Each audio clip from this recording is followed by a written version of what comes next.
کہ حضور کی توہین تو درکنار، اگر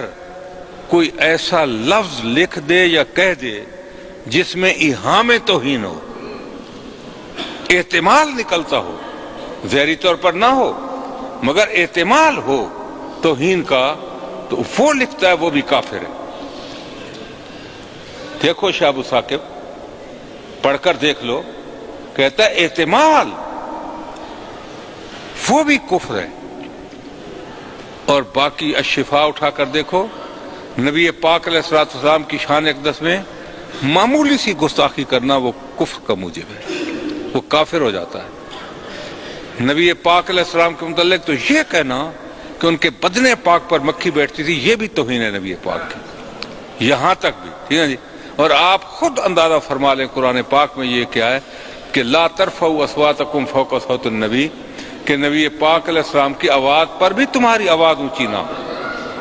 کیا یہ نص قطعی نہیں ہے، قرآن نہیں ہے؟ اور اگر ایسا ہو جائے کہ صرف آواز اونچی ہو جائے، یہ صحابہ کو خطاب ہے، صدیق اکبر کو خطاب ہے، فاروق اعظم کو مخاطب کیا گیا، عثمان غنی کو اور صحابہ کرام کو کہا گیا کہ تمہیں بڑے اللہ نے درجات دیے ہیں، اپنے محبوب کا صحابی بنایا، درجات سے نوازا۔ اے ابو بکر، اگرچہ تیری شان یہ ہے کہ تو افضل البشر بعد الانبیاء ہے، کہ انبیاء کے بعد پوری انسانیت میں تیرا درجہ بلند ہے اور تو بے مثل اور بے مثال ہے، لیکن اس کے باوجود اگر تمہاری کسی کی بھی آواز میرے محبوب کی آواز سے اونچی ہو گئی، ٹھیک ہے جی،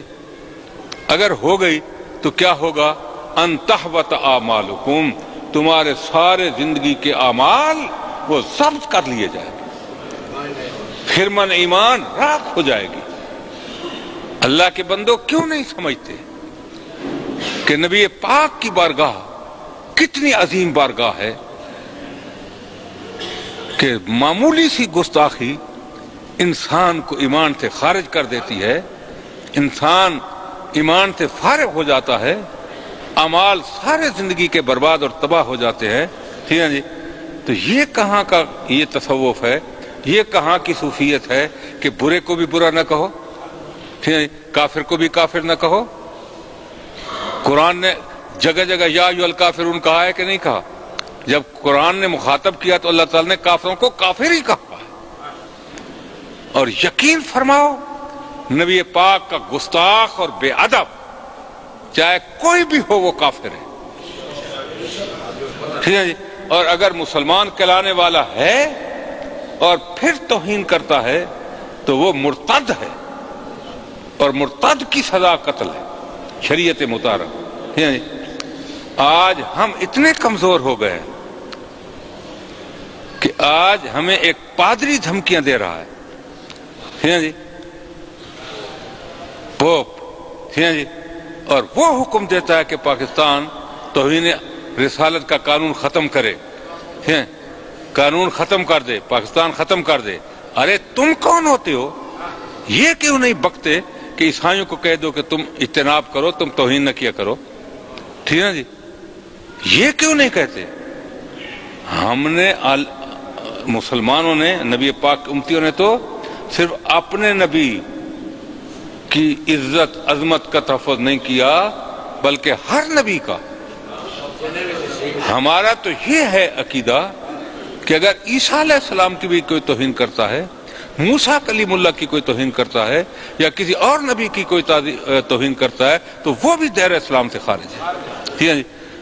نبی تم کہتے ہو ہم تو ان کی نبوت کے قائل ہیں، رسالت کو مانتے ہیں، الحمدللہ ہمارا ایمان ہے کہ وہ برحق تھے،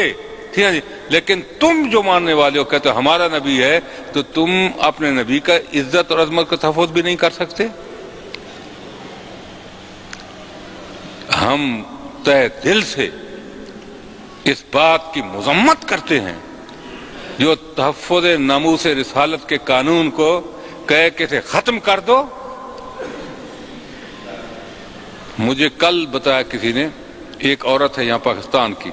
وہ کہتے ہیں یہ ختم ہو کر رہے گا، قانون توہین رسالت کا ختم ہو کر رہے گا۔ یقین کہہ لیں، مسجد میں بیٹھا ہوں، غیب تو میں نہیں جانتا، لیکن اپنے اس یقین اور ایمان کی روشنی میں یہ کہہ سکتا ہوں کہ جو نبی پاک کی توہین کو جائز قرار دیتا ہے اور جو اس قانون کو کہتا ہے ختم ہو جائے گا، وہ پہلے ختم ہو جائے گا انشاءاللہ، وہ پہلے ختم ہوگا۔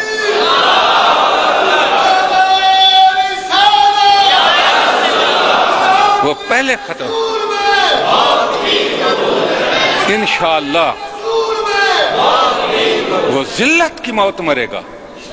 کتے کی موت مر جائے گا، ذلیل ہو کر دنیا سے جائے گا، جو نبی پاک کی توہین کو وہ کہہ دے کہ جائز ہے، قابل سزا جرم نہیں ہے۔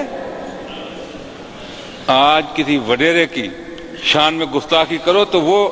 قابل سزا جرم ہے، یہ صدر ہے کے برابر بھی ان کی عزت نہیں ہے۔ جی ان جو اللہ کے محبوب اعظم ہیں، جن کے صدقے میں کائنات وجود میں آئی ہے، نبی پاک علیہ السلام کے وسیلے سے کائنات بنی ہے، نبی پاک علیہ السلام رحمت للعالمین ساری کائنات کے لیے ہیں، ان کی شان میں گستاخی کرنے کو کہتے ہیں یہ سزا کا قانون ختم کر دو، خدا تمہیں ختم کرے گا، انشاءاللہ نبی کی عزت باقی رہے گی اور تحفظ ہوتا رہے گا۔ جب تک حضور کے غلام زندہ ہیں انشاءاللہ یہ قانون باقی رہے گا، اور اپنے نبی کی توہین کو ٹھیک ہے جی کبھی بھی کوئی مسلمان برداشت نہیں کرے گا۔ ٹھیک ہے جی، اب میں عرض یہ کر رہا تھا کہ اولیاء اللہ تو حق پر ہے نا، اور اولیاء اللہ کے صفات میں عرض کر رہا ہوں کہ اشداء علی الکفار، پہلی شرط ان کا وصف یہ قرآن کہہ رہا ہے کہ اشداء علی الکفار، وہ کافروں پر بڑے سخت ہیں، رحماء بینہم، آپس میں رحیم کریم۔ حضور کے غلام آپس میں رحیم کریم ہیں، کافروں کے لیے سخت ہیں۔ فرمایا تیسرے نمبر پر یہ بات آتی ہے تراہم رکعان سجدا، فرمایا وہ دیکھو گے تو رکوع میں ہوں گے، سجدے میں ہوں گے، اللہ کی بات مواظب علی الطاعت، میں ابھی عرض کر چکا ہوں مواظب علی الطاعت ہوں گے، لیکن پہلی شرط یہ ہے کہ اس کے دل کے اندر غیرت ایمانی ہو اور نبی پاک علیہ السلام کی عزت اور عظمت اس کے دل میں موجود ہو، تو پھر اگر کافر ہے تو کافروں کے لیے کوئی نرمی نہیں ہو سکتی۔ قرآن نے کہا کہ یہود اور نصارہ تمہارے دشمن نہیں ہو سکتے، کبھی آ کر جہاں ہمیں ہدایات دیتے ہیں، کبھی بلا کر دیتے ہیں، یہ ہمارے حکمرانوں کی کمزوری ہے، ان کا ایمان کمزور ہے، یقین کرو، ٹھیک ہے جی، ان کا ایمان کمزور ہے کہ وہ بلائیں تو دوڑے چلے جاتے ہیں، یہ کیا حکم ملتا ہے، یا یہاں بیٹھے ہو تو آ جاتے ہیں کہ یہ کرو یہ کرو یہ کرو یہ کرو، ہم ان کے ملازم ہیں۔ پاکستانی قوم مسلمان جو جتنے ہیں یقین کرو وہ کسی غیر مسلم کے احکام کو ہرگز نہیں مانتے، ہم کب